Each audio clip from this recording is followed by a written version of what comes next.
एक कौवा अपनी शक्ल को देखकर सोचने लगा कि पंछियों में सबसे ज्यादा कुरूप मैं ही हूँ। न तो आवाज अच्छी है, न ही पंख सुंदर हैं, और मेरा रंग भी काला है।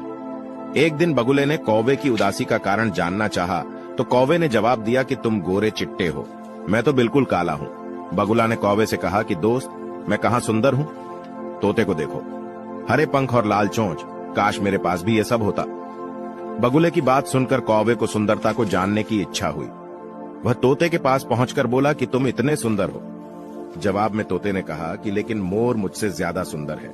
मोर की खुशी जानने के लिए कौवा उसे जंगल में खोजने लगा, परंतु उसे एक भी मोर नहीं दिखाई दिया। जंगल वालों से पूछने के बाद पता चला कि मोर को चिड़ियाघर वाले उठाकर ले गए हैं। कौवा मोर की तलाश में चिड़ियाघर पहुंच गया। वहां पर उसने मोर से उसकी सुंदरता पर चर्चा करनी चाहिए, लेकिन मोर उलटा रोने लगा। उसने कौवे से कहा कि ईश्वर का धन्यवाद करो जो तुम सुंदर नहीं हो, वरना पिंजरे में होते।